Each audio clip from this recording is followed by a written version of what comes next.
Bonjour, my name is David DeVere. I'm a wine educator and traveler, and you're watching Savvy Nomad TV. This is the Voix d'eau edition. Now, if you've seen my wine videos or my notebook videos, you'll say, wait a minute, this guy does wine and pens and paper. Yes, but I also travel in France, and I like to travel on canal boats. So over the last 10 years, I've been taking trips on canal boats, and I've done, I don't know, 20 different canal boat trips in France and in Holland, and I really like that form of travel. Well, over the last 4 or 5 years, I've been thinking about buying a boat, owning my own boat, and traveling even further afield outside of what the rental companies can do for me.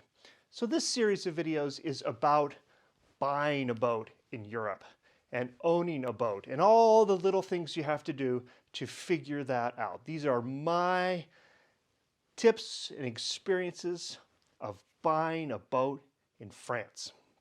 Okay, let's get started. For many years, Sarah and I have had camper vans. I used to have an old Vanagon, and then I had a Eurovan.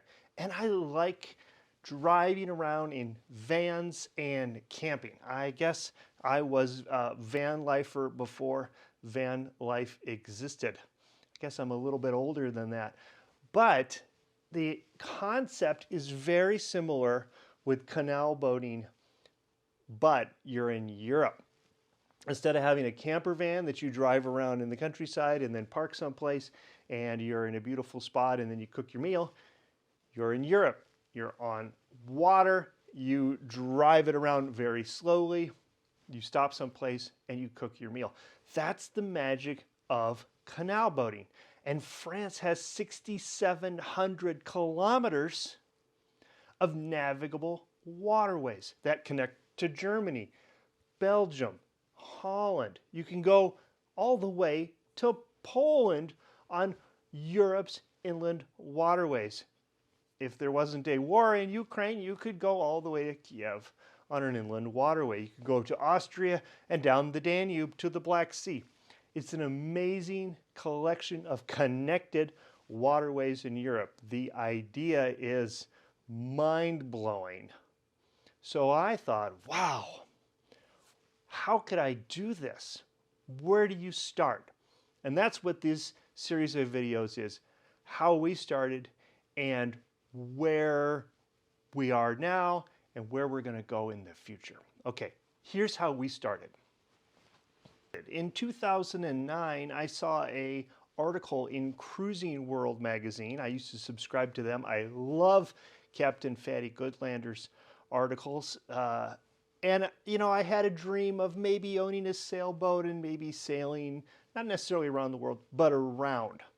Anyway, our friends were also into boating, or Chris was, but Carolyn, not so much. It's a bit tippy, and she doesn't like what it does to her stomach, and it's a little bit scary. So when I saw this thing about cruising on the canals in France, I thought this is perfect. Here's a boat, Chris will like that, and it's flat water. Carolyn will like that. It's in France. Who doesn't like that? So I said, hey, maybe we should plan a trip.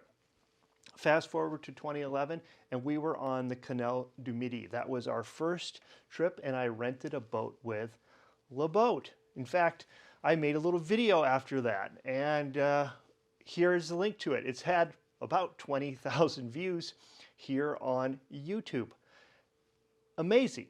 That was 10 years ago. No, more than 10 years ago. But here's why I like canal boating.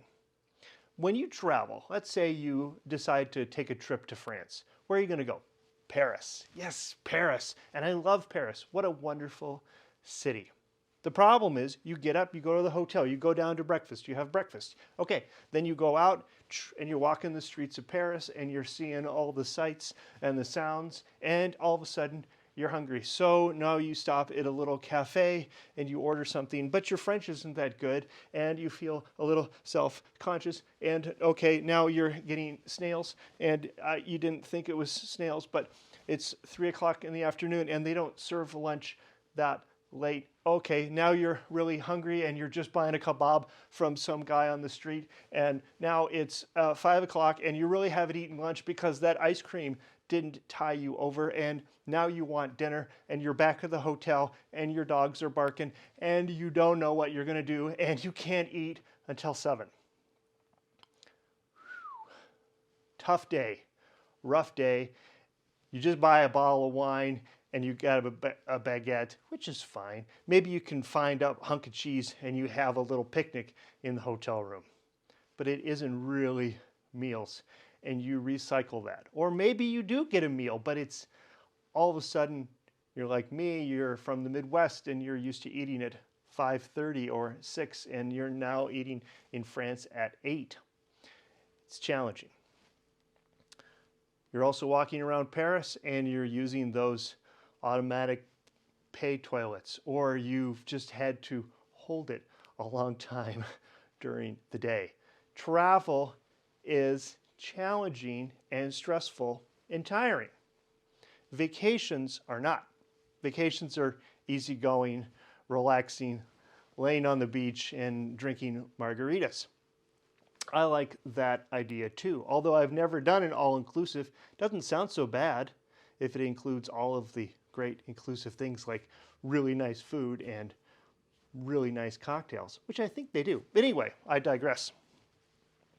Travel is tiring, but it feeds you in a certain way. Vacationing doesn't necessarily feed you except your waistline, but it's relaxing and it can be slightly rejuvenating. But I prefer travel because I like that cultural experience, but I get so worn out sometimes by heavy travel. So I didn't think that you could travel and vacation at the same time. Those are two different experiences.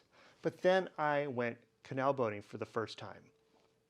And here I was traveling, going to these small villages on this old route. The Canal du Midi was built in the 1640s. In the south of France, and it takes you all to these little villages and it enters the village from that old area, not from the highway, not from the 20th or 21st century direction, but from the 17th century direction. And so it's satisfying and it's pleasing and it's relaxing. And when you're hungry, you go to the kitchen in the boat and eat.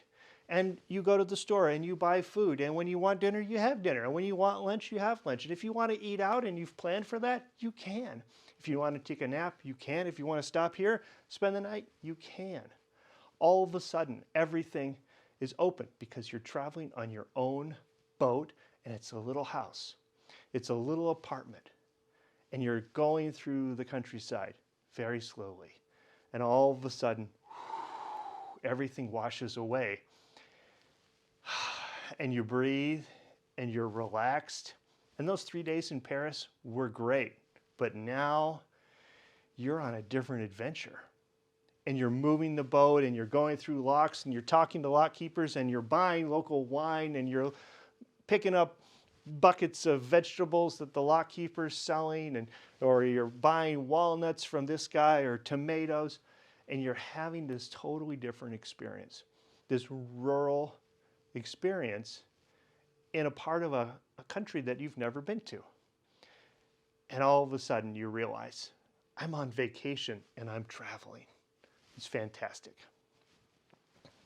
All right, well, I think I've made a compelling argument for canal boating. It really is a symmetry between vacation and travel. It really does marry those two concepts together in a way that is completely unexpected.